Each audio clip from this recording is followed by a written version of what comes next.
marching up to the stone giant. We fight with honor and bravery. In danger's face, we stand defiant, just 5 men with the will to survive. As our foe falls by the smallest assailant, we see our frosty friend winning. His foe lays prone, and now so impatient, he demands to be told where he can find the eye of the All-Father, a mysterious place. But a scoff is all the stone giant offers, so he smashes his axe right down upon his smug face. Now he must travel north to the eye of the All-Father. A peak pendant we now must seek to help our giant friend. But first we have some pressing business to which we must attend. Let's not forget what happens today. We'll celebrate it anyway. The adventure continues. It is late. You must be wanting to return to your home. If you wish to communicate further, I am happy to have a conversation in the morning. You sticking around? I will guard your house. I will ensure no further funny business comes to your door. Snack. Was it the phrase funny? Was it the phrase funny business? Yeah. Hi, Snack. Yes, you are Quinch. Yes. You saw me fire the arrows. You have a great shot. Thank you. I used to know a person with a great shot. You remind me of them. What was their name? Steve. I will carve Steve's name into one of my arrows, and it will be my special Steve arrow. I'm going to do that now, but it's my birthday today.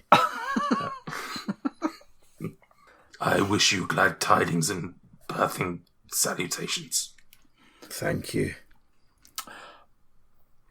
Yeah, I think perhaps if you are prepared to, we should go back and check if the man whose house, Harthos, we should go and check on Harthos.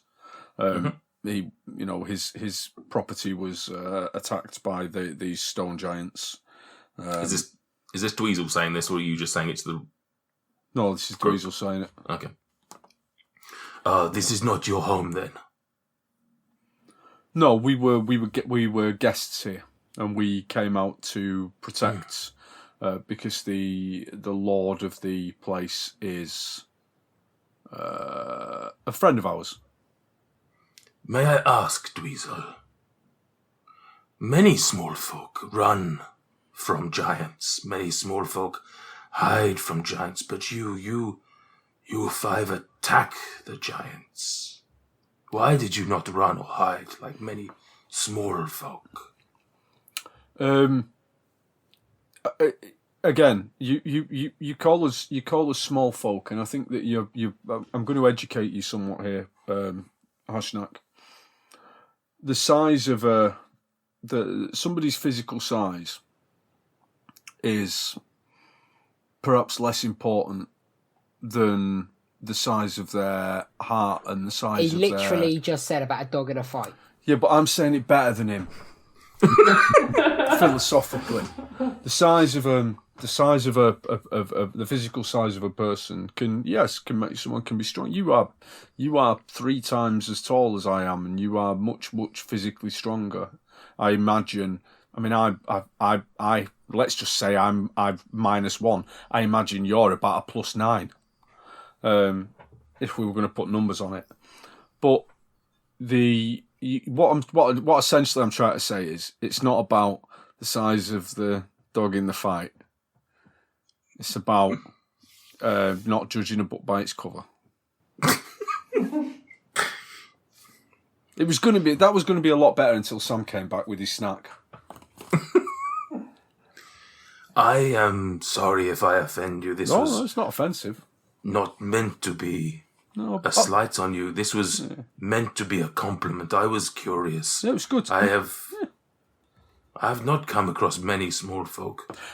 I apologize. Should we not? It is a collective term that we use. What would you prefer? Dweezil? This is the first time I've come across Dweezil or Quinch or Krill. It's to come across, isn't it? How about I have come, you refer to us as regular-sized folk, and you're a giant? I think the problem there is you're assuming that regular is your size. To me, regular is 15, 16, 20 feet tall. There is no normal, is what I'm saying. Everything is normal and nothing is normal. But you're a giant, which by definition means giant, large. And to me, you are small folk. It is a matter of perception, and I will happily take your points on board. Maybe you can discuss them at the next giant meeting. Well, about political correctness. Speaking of giant meetings, I know we said we'd talk more in the morning, but how are you finding? Let's assume this is all sort of as you're walking back to the thing. Yes. How are you finding things being a giant at the moment, Hashnak? Is it not getting a bit on top at the moment? It is a troubling time at the moment. Yeah. I sense from your question you know more than most of the folk of your size. Yeah, we know. I'm just, we like to keep abreast of political machinations of the towns and cities in the area. We go into towns, we speak to the civic leaders, whether they want to or not. We like to keep an eye on things, and we've noticed, there's just been a bit of giant bother going on. So, for example, I heard the way them stone giants spoke to you. Stone giants used to know their place, didn't they? You'd never have got a stone giant speaking like that to a frost giant, would you? Back in the good old days. The way of things is topsy-turvy at the moment. Nothing he says is coming out right. Everything is gone to shit at the moment. This is right, Dweezil, and it is something I am very happy to talk you through in the morning. But you are right, giants we are both in trouble and being the trouble right now. Yeah, can I roll insight on this big lad? Yeah, go for it. I will also ask you to... No, yeah, go on. Where's Dweezil from? I'm from west of Larithinbul, born and raised, but I spent a lot of time in Baldur's Gate. I'm going to use my inspiration to re-roll that. Right. You weren't Waterdeep? No, I've been Waterdeep, but I don't know it. Okay, so do your insight. Yeah, 13, flat 13. Flat 13. Yeah. What are you just trying to get a sense of? Right, basically, he's frost giants are baddies. We know that frost giants are, as described to us earlier, are cold, emotionless, and dangerous. And this lad seems quite nice, quite personable. He's got a fair sense of humour to him. To be fair, he had a little chuckle. Dabov, are you from Waterdeep? Yes. Or spent time in Waterdeep? Can you roll me a history check, please, at advantage? Hang on. Oh shit! Does Stuart know something here, but Dweezil doesn't? Maybe. History, did you say? Yeah, at advantage. 19. 19. You will have heard of it suddenly, the fog of war. Silver something? The fog of war is disappearing, and Dabov, you suddenly recalled tales of Harshnag the Grim, who was a member of Force Grey. That's it, Force Grey. Who were a heroic, largely heroic group who largely operated out of Waterdeep, although they would go further afield as well. So you would have heard of this guy. Probably not something that would have instantly hit you when he said his name. But as Dweezil's sort of questioning him, and maybe you're picking up on Dweezil's, maybe not mistrust, but his sort of questioning tone. Perhaps it suddenly, just hits you that you've heard of this guy, and you're fairly confident that he is on the level. If he is who he claims to be, of course. Okay, I'll relay that to the group. Just say, I remember you from a largely heroic group, etc., etc. You saying that to Harshnag? Yeah, so that just to make sure that everyone in our group knows as well. He turns around to you and says, "Well, as well as a deadly gnome, you are a knowledgeable one, then. This is true." If you think that's impressive, check this out, and then does a backflip. We are outside, which gives you advantages on your roll, so go ahead. What was that? Acrobatics, presumably. Yeah. I've rolled a 15 plus 9, 24. Oh, it's a beautiful backflip. Nice. And you get the eyebrow raise of approval from Harshnag. Nice. His big bushy eyebrow raises in a sort of like a well done, appreciative post. Now your turn. Post. Oh. This is true. I was a member of Force Grey. We did a lot of good back in the day, but Harshnag is a very old giant, and some of those have now died. Some of those have retired. I have been on my own for far too long. He looking around at you goes, "Perhaps it is time for me to join another group. But again, we talk of this in the morning."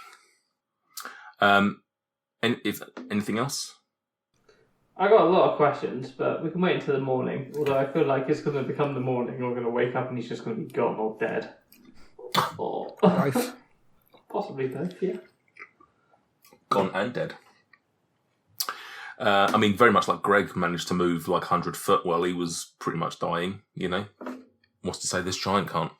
Okay, so as this is all going on, unless anything is more pressing, you finally reach Zymorvan Hall. And as promised, you start seeing Harshnag setting up a fire and a camp outside. And he sort of waves you off as you head on back inside. The drawbridge is up, which was, if I recall, was how you found the place when you first turned up. Presumably, Harthos and Dirk have raised it to avoid any giants coming in. So you ring the bell. Oh, I forgot that there was a doorbell. Yeah. Krill, sort of, as he sees other people moving towards the bell, just charges through, barges them out of the way, and just, bell, and then just ding, ding, ding, just goes mad on it. After a short period, you see there was the little slot in the door that opens out, and you see a pair of eyes looking. They shuts. Then you start hearing the mechanics behind as the door lowers, and you see Dirk on the other side, sort of like hurriedly rushing, and over your shoulder he can see Harshnag setting up his fire, and he's like, just last thing he saw was a couple of stone giants. He's obviously a bit worried. He's like hurriedly asking you to rush indoors because he thinks that perhaps this you're running from this guy, perhaps, or. Krill just holds up the giant heads and says, "Don't worry, we got him." What's happened to Krill's voice? I don't know. He's been hanging around Harshnag too much. Don't worry, we affecting got giant him. accent. I think someone's a little bit when in you love. when you go on holiday and you sort of lean into accents a bit No. like that? Yeah, No. just a me thing. Are you why most foreign people hate us, Sam? Because we go over there and imitate their accents. So I hold up the head. Don't worry, we got him. That's good. I don't remember if Dirk had an accent or not, but he says, "Oh, that's great then." Dirk, what happened to your accent? You know, when you go on holiday and you sort of see these people and you sort of lean into it. But come in, quickly. Is he the giant? Is he not going to attack as well? No, he's a good lad, Dirk. He helped us to defeat the 2 stone giants that were attacking your castle. We've spoken to him. He's on the level. He's a fairly. I would say he's probably the 5th most famous kind of adventurer here at the moment. I'd be very interested to find out what that rank is. Like, so if he's 5th, there's 5 of you. Yeah. So who's number 1 then? Well, Gregomel's quite famous. He's well known. I mean, it's sort of tied in first place with Quinch and Gregomel. People speak of Quinch all over, and we know that. I mean, actually, Stuart. Aside from Stuart, we know that to be true because of them weird groupies in that pub that time, and that's not a Quinch story. That actually happened, didn't it? Gregomel's, Gregomel's a fairly prolific and what? What do you mean? That's not a Quinch story. That actually happened. And then, I mean, I would say that Daboff's been making some quite serious waves in terms of people knowing who he is, especially when he uses his proper name, because you'll often hear people saying things like, "Who's Derek?" But when you use your proper name, he's quite up there. Then I'd put myself. It's a sign of fame, actually, by using a fake name when you stay at places. Absolutely. I'd put myself in 4th place because I wouldn't be so big-headed as to put myself any higher than Harshnag. Can I just say? Who said that? Fuck off. I think Carl said that. I think his name's Carl. Yeah. And then there's Carl. Remember that time where we was going to fight those orcs, and then I told him where my dad was, and they fucked off. Oh, my dad's bigger than your dad. Captain Nepotism why are over we here. leaving Sebastian off this list? Surely he should good be point. on this list. He's known in different planes as well. Yeah. Literally not even on this one universe. But I mean, you might be big in the orc community, but it doesn't necessarily mean we've got you've Daboff, broken out. Daboff the top, like, what's the word, vagabond or whatever it's called, like, very well known amongst the people that try not to be well known. Obviously, that's it makes him shit. He's shit at his job, really. Which hang on. How many rich people spent their life tracking you down? Is that precisely none? Is offensive rather than a compliment. Really? How many of you have come back from the dead? Yeah, I mean, I wish it was one. I mean, he's a medical marvel, to be honest. Immortal, some might say. Basically a god.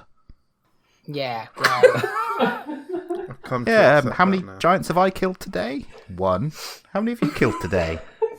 I saw one pick you up and throw you away like trash, but weird how they didn't pick me up, being the smallest. Luke, call him a shit barbarian. No, that's kind of implied, to be honest. I think that's kind of obvious. It's kind of kicking someone while they're down. which you often are. So never been down once, except for a cheap incident. That time you died, and then came back from the dead like some sort of messiah. So yeah, I'd like to see the messages between you and Nate crying. It's all right. You don't need to show off now. Your dad's not here. Come back? I love that I started that and then Sam just immediately went for Luke. Why? Well, I was sort of trying to shit on all of you, but by the time I got round to past Luke wasn't happy about it. Why were you trying to shit on me on my birthday? I'm just more offended that I got called the worst barbarian here. It's his birthday. Krill, it's his birthday. In fairness, I'm pretty sure Quinch would like being shat on. Yeah, that's his birthday treat. Yeah. We bought you this glass coffee table.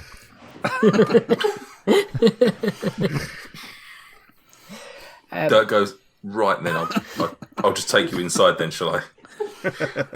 And he leads you in, and almost as soon as you get through the front doors of the hall, you can see Harthos, and he's pacing up and down, and he says, "Oh, did you manage to? What happened with the giants? I would have loved to have given you the glaive. In fact, I would have loved to have been out there myself, wielding it and attacking them myself. But tell me, insight check. Oh, okay. And the fact that he would like to be out there. I feel like he's lying even without having to, like, check. Go on then. Yeah, innit? Here we go. Ooh, that's not bad. 14. 14. And what are you inciting specifically? Just the fact that he said, I wish I was out there myself with the glaive and whatnot.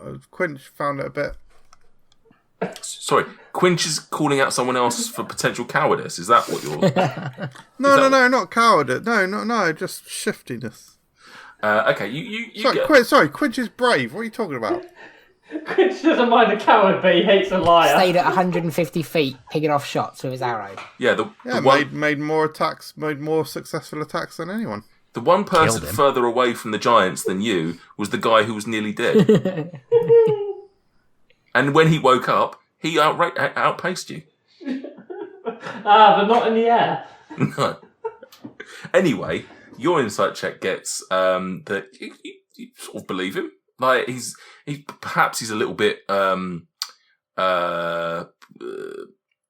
It's certainly what he wishes he were doing, but not necessarily. You know, he's maybe his age and everything like that's caught up with him, and maybe he wouldn't be out there. But certainly, you sort of know from the fact that he's got a giant killer weapon, and I think he may have even said to you last time about that they had killed giants in the past, his family.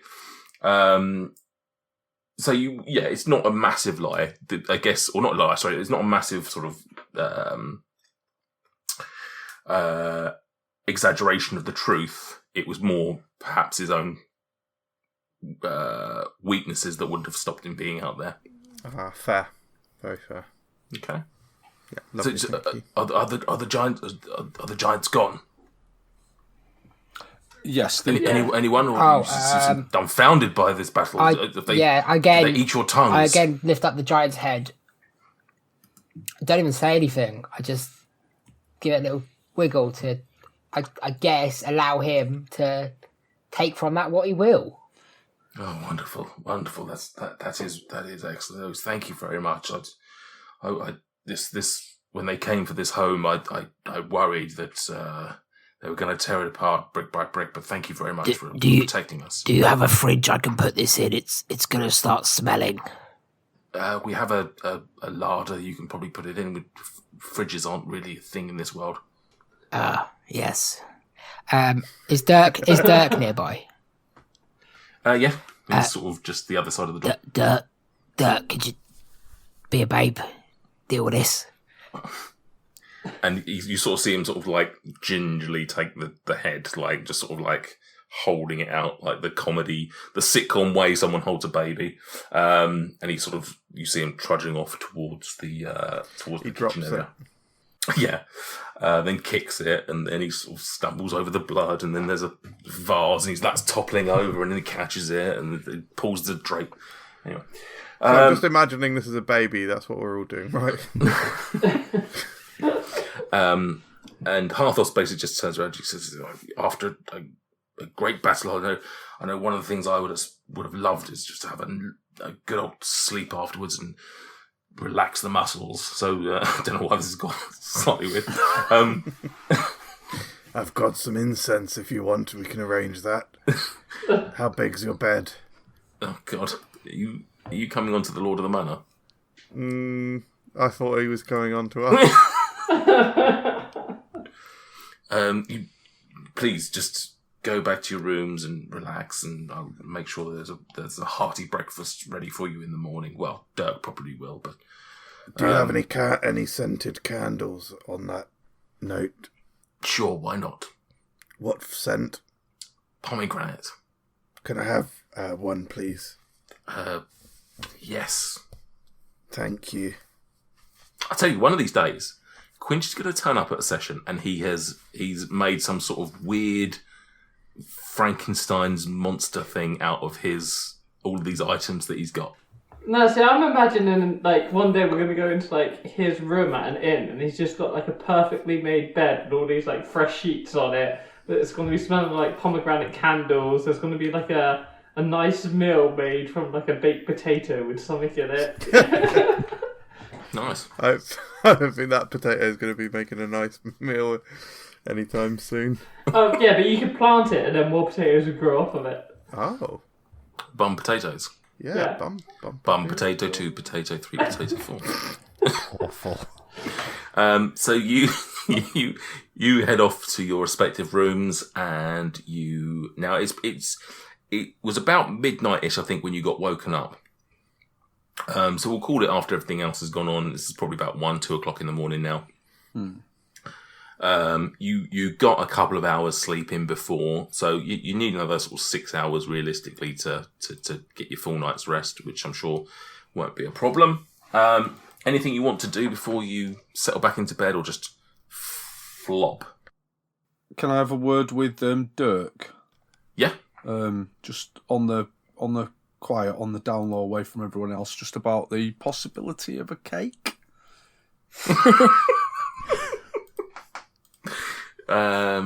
Okay. What sort of cake would you like?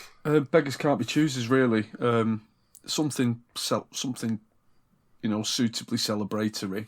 But I understand that I was hoping that we would have been in a city when it came down to Quinch's birthday, but we had to leave. We had to leave Silvery Moon rather quickly because of the actions of certain members of our group.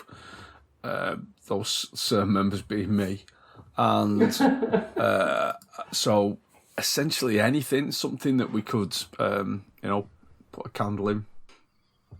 Okay, I think we might even have something already made. It obviously wasn't designed to be a birthday cake, but I think we've got Does he like cinnamon? He loves cinnamon. Yeah, it's one of his favourite flavours. We've got a cinnamon cake, so I can maybe do some decoration on there. I can't promise that it'll be anything particularly fancy or good, but I can zhuzh it up. Have you got any food colouring? If not, I'll see what I can do. If you I could can crush up a few. If you could do peppers or something. If you could do the icing in like a vibrant chartreuse. Okay. I'll see. I mean, that's quite a specific colour, isn't it? Any kind of greeny yellow will do. Really, he's not very good with colours. Yeah, I'll do a green. I think we can manage a green. Yeah, that'll be nice. Okay, that'll be lovely. Thank you. Leave it with me. I'll make sure there's something ready for you all in the morning. Brilliant. Thank you very much, Dirk. Thank you. See, nice, lovely bit of roleplay for no reason whatsoever. Right. So you all go back to bed. Yep. Quentin, you can have a twist if you want, but it'll be your one for the day. Yeah, absolutely. Okay, go on then. Give it a go. Nice. Still at advantage. At advantage, lovely. Because you are worryingly close. Oh. Shall I lie about this? Tell truth. No, I told truth. 7. 7. You just managed to see that it's just slipped away. It's just slipped away a little bit. It doesn't look quite as hopeful as you thought last time. Okay. You all tuck yourself back into bed, and I mean, not only was your sleep interrupted, but you had a big old workout with a couple of stone giants. Greg almost died, and you all collectively get your 6 hours sleep. So you're back to you get a nice full long rest. So feel free to hit that button, smash that button. In the morning, you are awoken by a lovely smell of cinnamon as Dirk has been warming up the cake, and there's a waft of cinnamon smell in the air which wakes you up. You head on down to the dining room where you'd spent the evening before with Harthos and Dirk, and there's some plates sat there ready with some various cheeses and breads and things like that to get you started off for your breakfast. And in the centre is a lovely little cake with some green icing. Quinch will exit his room and start coming down. I mean, yeah, okay, fine. I'll just describe the room you're about to see in 5 minutes then, okay? Greg, noticing that Quinch isn't in the room, instantly goes up to the cake and then just eats it. He doesn't actually do that. No, go on. Are you there yet, Quinch? Yeah. Okay. You're all there in the dining room, and Dweezil, are you leading any celebrations or anything? Yeah. So I'm gonna before Quinch, because they don't sing Happy Birthday in Faerun. It's a birthday where Dweezil comes from. On someone's birthday, everyone takes it in turn to say one nice thing about the person whose birthday it is. So we shall start with Daboff. Would you like to say something nice about Quinch because it's his birthday?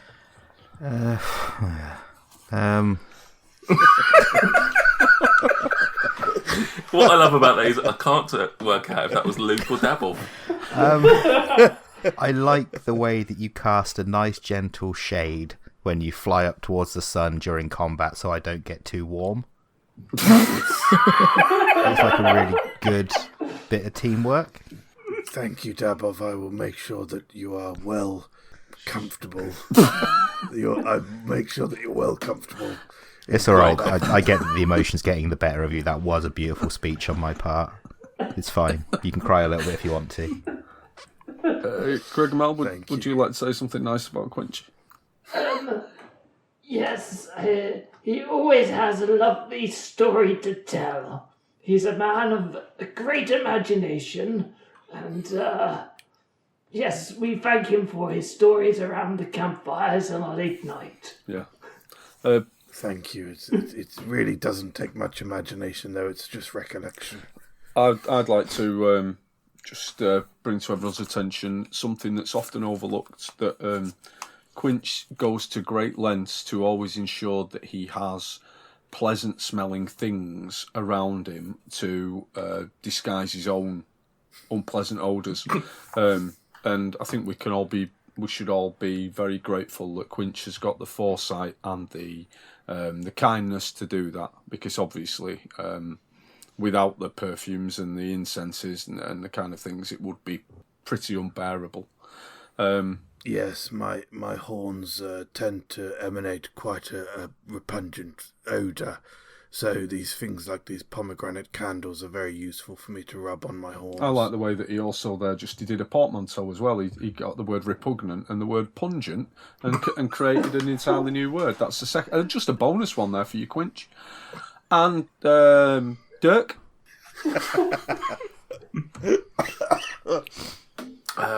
Well, he made his bed this morning, so yeah, he's considerate. We'll ask Arsenic when we get outside. Carl. I enjoy the point of reference you create on the scale of good to shit barbarians. That makes me feel better about myself. That's very kind, Krill. That may be the kindest thing you've ever said to me. Also, you have quite soft hands, even though you're supposed to be quite scaly. They are incredibly soft.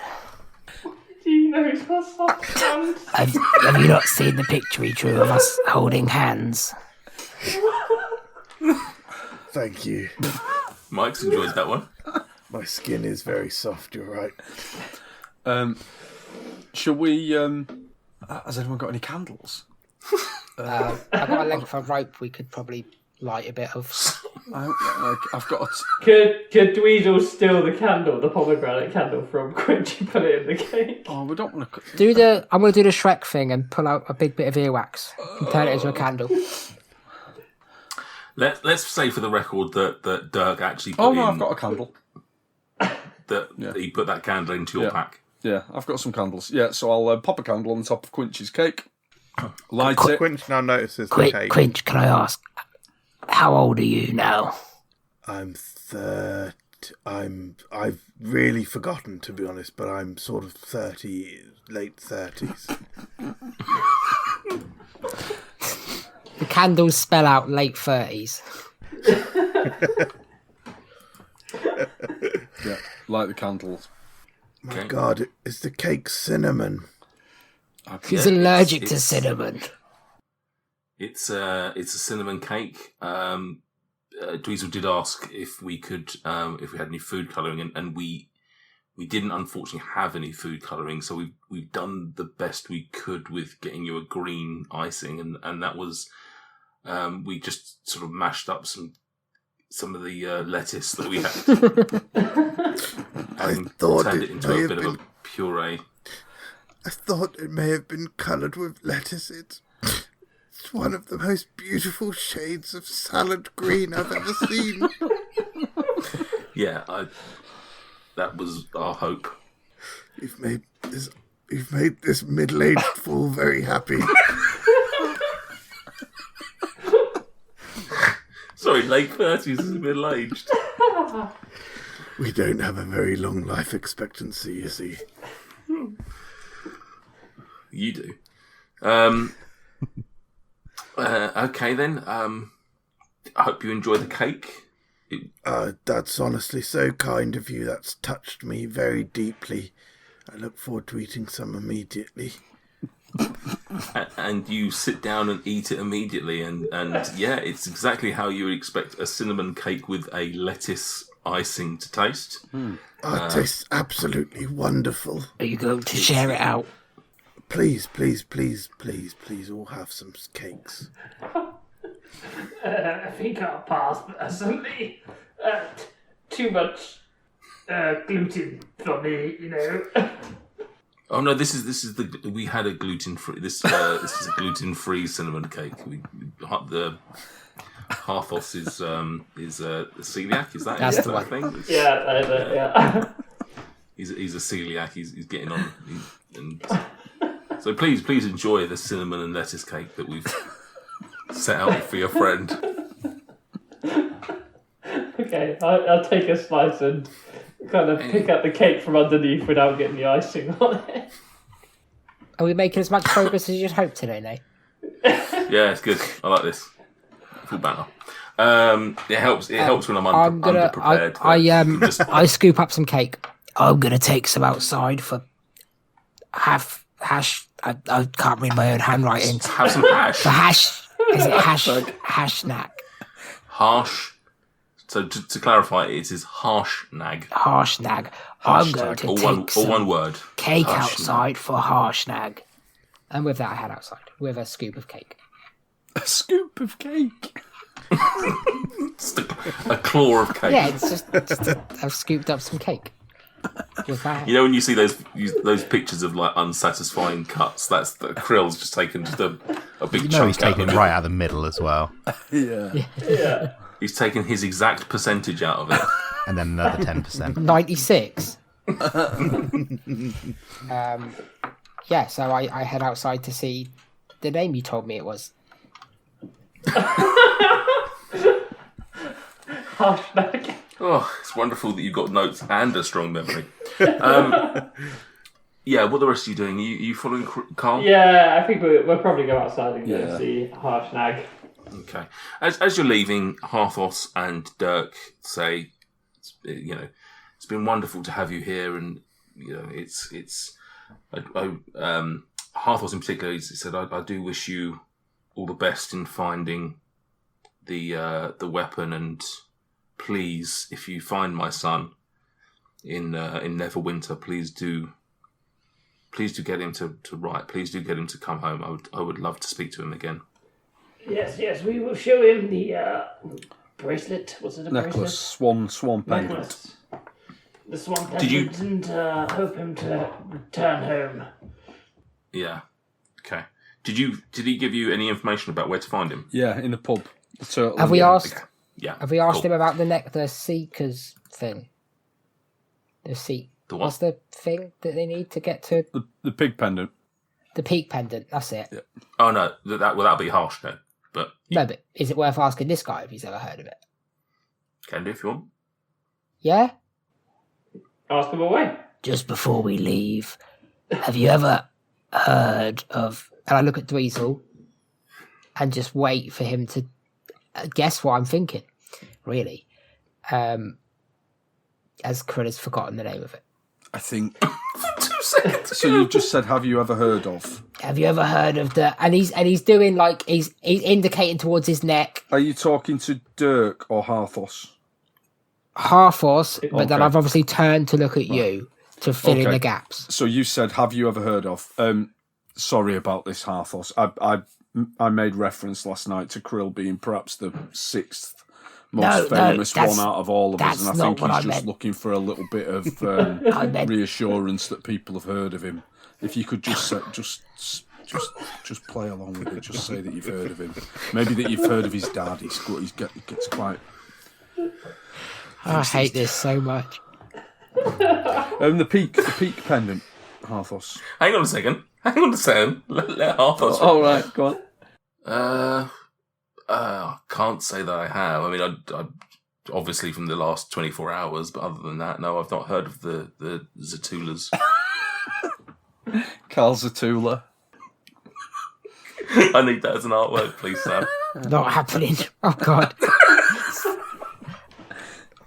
It's so far Anyway. down the list. Have you ever heard of an object called the peak pendant, Harthos? That's the one. That's the fucking one. Peak pendant. No, it doesn't. It doesn't ring any bells with myself. No. No, I ring the bell.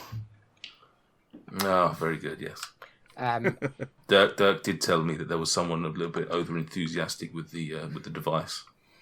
Quint giggles and claps.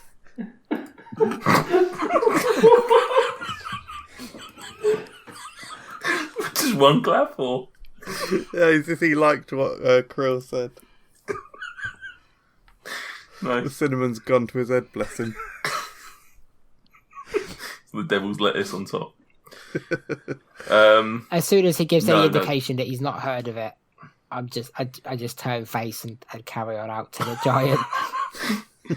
He's not even finished the one syllable word, and you fucked He's like, off. I'm like gone. No, it's not something that rings any bells with me, I'm afraid. Where did you hear of this? I've left. Yeah, well, we're talking to The stone giants spoke of it, and perhaps it being the key to a place called the Eye of the All-Father, which I believe is a place that's sacred to giants. The Eye of the All-Father rings a bell. It's perhaps something I may have heard of. The All-Father, we obviously were in the business, the family were in the business of killing giants back in the day, but we do know a little of their history, and the All-Father is a reference to, I assume that's a reference to Anam, the god of all giants. But Oh. See, not all of my tangents don't bear information. sorry? I said, Hey, what? not all of my tangents don't bear new information. A lot of negatives in sentence there. structure. Can't work out whether that was 2 wrongs make a right, or whether there was a third See? wrong in there.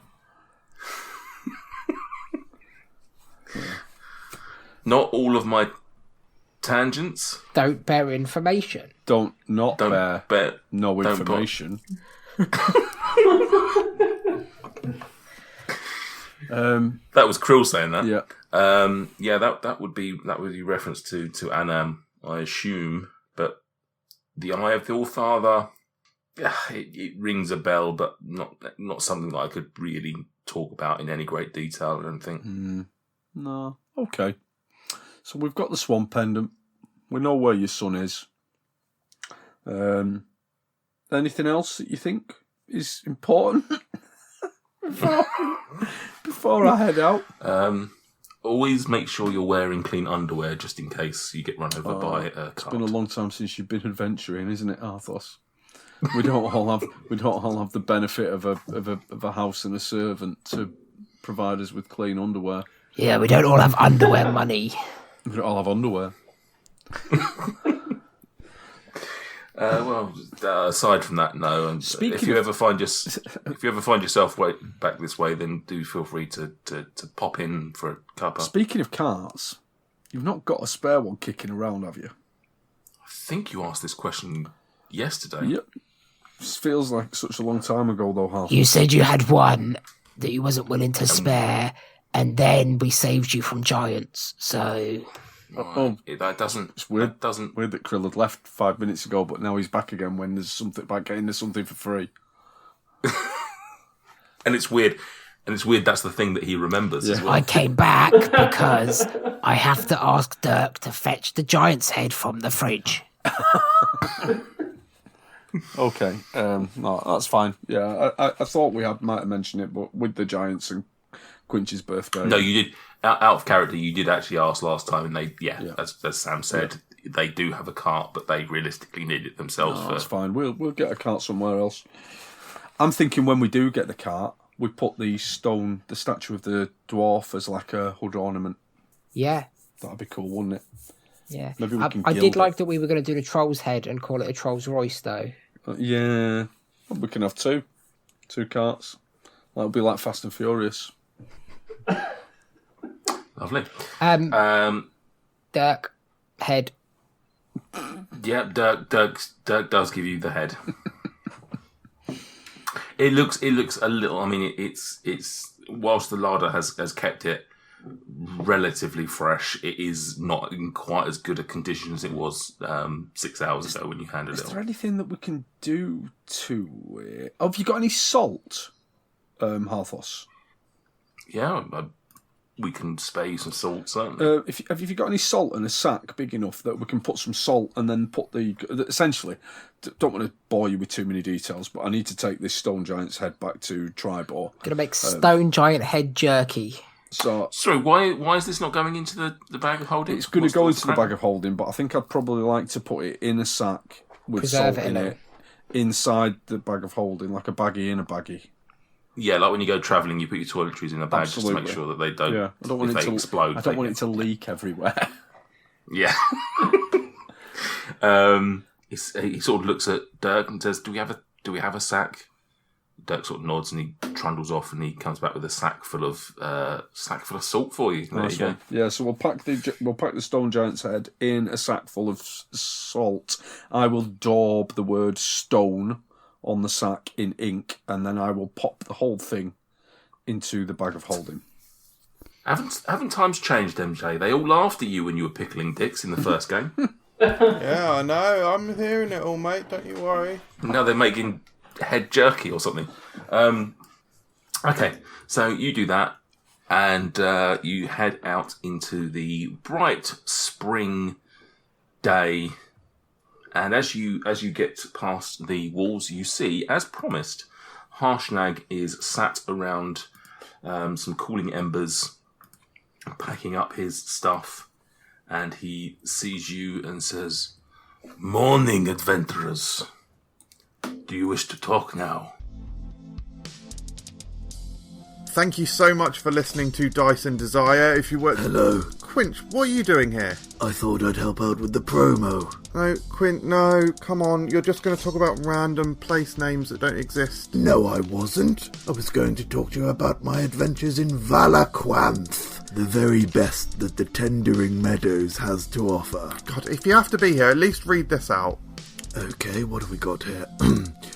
Leave us a review on Apple or Podchaser. Oh, yeah, it was fine. It's pronounced Apple, but that was fine. Now read this bit. You can also follow us on Twitter, Facebook and Instagram. Just search Dice and Desire. I'm actually very surprised that was all pronounced correctly. Thanks, Quinch. Thank you guys for listening. Do exactly as Quinch said and help us out in those various ways. And we look forward to sharing another episode with you very soon.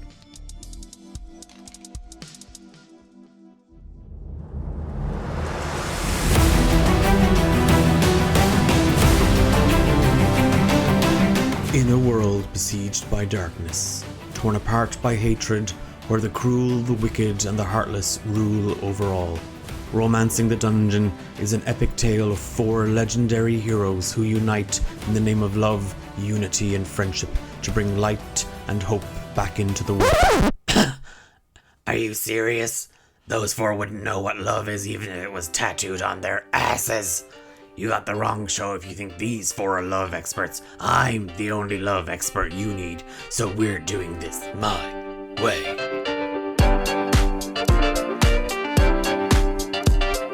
If you desire romance, we got it. Ah, there's my favorite person. Morning. How you doing, Angel? Great. Come here, and I sort of get in real close, and I like lips sort of purse, but I flutter my lips and give a little like. And if you love drama, we got that too. I need you to find and kill Eugenia Flatstone. I need her heart. Okay, well I think it's been a while since we've done the heart thing. How am I supposed to get that to you? Because I don't think walking around with an old lady's heart is gonna go well for me, personally. If action is your passion, well, there's plenty of that as well. For my bonus action, I'm going to use Blessing of the Raven Queen to go behind the other guy. Okay. And basically come up behind him with a dagger to his neck to get him to stop. God damn. What the fuck happened to you in the woods? Join Thane, Thea, Nate, and Hephaestus as they put their hearts and my reputation on the line in a race to rescue an eccentric bride from the clutches of evil, battle against the insatiable forces of darkness, and try not to die along the way, I suppose. I start taking my clothes off. Okay. And I take a blanket from the bed, and I wrap it around me, and I start following the steps, and I go, I'm a greasy little peanut. I'm a greasy little peanut. I'm a greasy little peanut. Oh, for the love of... I don't even know why I bother.